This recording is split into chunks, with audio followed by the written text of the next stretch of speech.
कल ये खबर आई कि पटना वाले संजय गांधी जैविक उद्यान यानी कि पटना जू के अंदर प्री बुकिंग करना चालू कर चुके हैं न्यू ईयर मनाने के लिए। और उसके बाद आज जो खबर आई है उसे सुनकर लोग मायूस हो जाएंगे।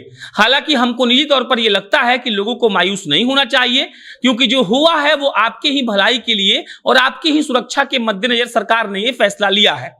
खबर यह है कि कोरोना के नए वेरिएंट ओमिक्रॉन के चलते पटना जू के सहित पटना के सारे पार्कों को 31 दिसंबर के शाम से लेकर 2 जनवरी के शाम तक के लिए बंद करने का फैसला लिया गया है। यह फैसला इसलिए लिया गया क्योंकि लगातार ये बातें कही जा रही थी कि न्यू ईयर के सेलिब्रेशन के लिए लोग एक जगह पे इकट्ठा होंगे और वो उन लोगों के इकट्ठा होने से हो सकता है कि कोरोना का जो नया वेरिएंट है वो फैल जाए।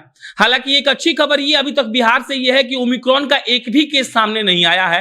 हालांकि एक बुरी खबर यह है कि पिछले 3 दिनों में 47 केस सिर्फ बिहार से सामने आ चुका है और डॉक्टर इसका इलाज डेल्टा और डेल्टा प्लस मानकर कर रहे हैं। ओमिक्रॉन का एक भी वेरिएंट हमारे बिहार से नहीं मिला है, लेकिन सरकार का यह मानना है कि जब भारत के अन्य राज्यों से ऐसा केस आने लगा है तो हो ना हो बिहार में भी आ सकता है। और इसी के मद्देनजर यह फैसला लिया गया है कि 31 दिसंबर के शाम से लेकर 2 जनवरी 2022 के शाम तक पटना के सारे पार्क बंद रहेंगे।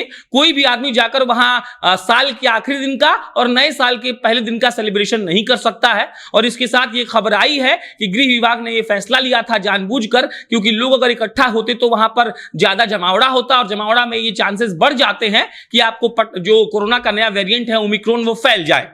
इसके अलावा एक खबर है बूस्टर डोज को लेकर। लगातार ये खबरें आ रही थी कि बूस्टर डोज लोगों को दिया जाएगा, क्योंकि जो पहला और दूसरा डोज कोविड का लोगों ने लिया है उससे अब काम नहीं चलने वाला है, क्योंकि कोविड नए नए शक्ल में हमारे सामने आ रहा है, नया नया वेरिएंट आ रहा है और उसको रोकने के लिए बूस्टर डोज लेना अति आवश्यक है। अब बिहार के लिहाज से खबर यह है कि जनवरी के पहले सप्ताह से लेकर फरवरी के दूसरे सप्ताह तक बिहार के हेल्थ वर्कर को और फ्रंट लाइन वर्कर को कोविड का बूस्टर डोज लगा दिया जाएगा। हेल्थ वर्कर तो आप समझ गए होंगे, 5,39,000 लमसम हेल्थ वर्कर बिहार में हैं जिनको कोविड का डोज दिया जाएगा, बूस्टर डोज। उसके बाद आते हैं front line worker. Front line worker में आपके जितने भी लोग जो पुलिस अफसर हैं, जो सिपाही हैं, जितने भी लोग ट्रैफिक हवलदार हैं, काम कर रहे हैं, जो सीधा सीधा पब्लिक से जिनका अटैचमेंट हो जाता है रोजमर्रा की जिंदगी में, उनको जनवरी के पहले सप्ताह 2022 से लेकर फरवरी के दूसरे सप्ताह तक बूस्टर डोज दे दिया जाएगा। और फरवरी के पहले सप्ताह से 60 वर्ष के लोगों का रजिस्ट्रेशन बूस्टर डोज के लिए शुरू कर दिया जाएगा। सरकार इस बात के लिए आश्वस्त है कि जल्दी से जल्दी बिहार के सारे लोगों को सेकेंड डोज के साथ साथ बूस्टर डोज भी देने का शुरुआत कर देना चाहिए, क्योंकि अगर कोरोना फिर से तीसरे लहर के माध्यम से बिहार या भारत के किसी अन्य राज्य में आता है तो यह त्राहिमाम के सिवा और कुछ नहीं लाएगा। बाकी जो खबर यही है कि संजय गांधी जैविक उद्यान यानी कि पटना जू में कई लोगों ने प्री बुकिंग करा रखा था न्यू ईयर के सेलिब्रेशन के लिए। उनके लिए खबर आ गई है कि अब बिहार के गृह विभाग ने यह फैसला ले लिया है कि अब वो सब कुछ बंद रहेगा।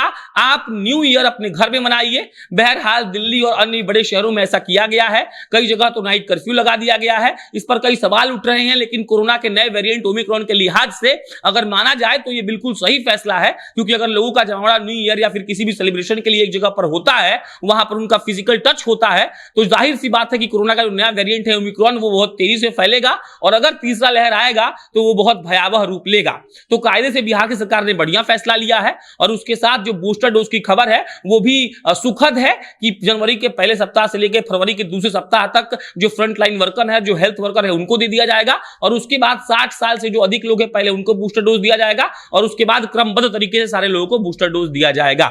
बाकी इस पर अन्य कोई भी अपडेट आएगी तो आपको हम बताएंगे। कोरोना फैल रहा है, आप मास्क लगाकर जाइए। पटना से कल 17 केसेस आए हैं, गया से 10 केसेस आए हैं, 47 केसेस पिछले 3 दिन में आ चुके हैं। तो आपसे हम बहुत करबद्ध निवेदन करते हैं कि मास्क पहनिए, बाहर मत घूमिए और जरूरत पड़े तभी बाहर जाइए। बाकी मेरा नाम प्रशांत राय है, आप जनता जंक्शन देख रहे थे। बहुत बहुत धन्यवाद।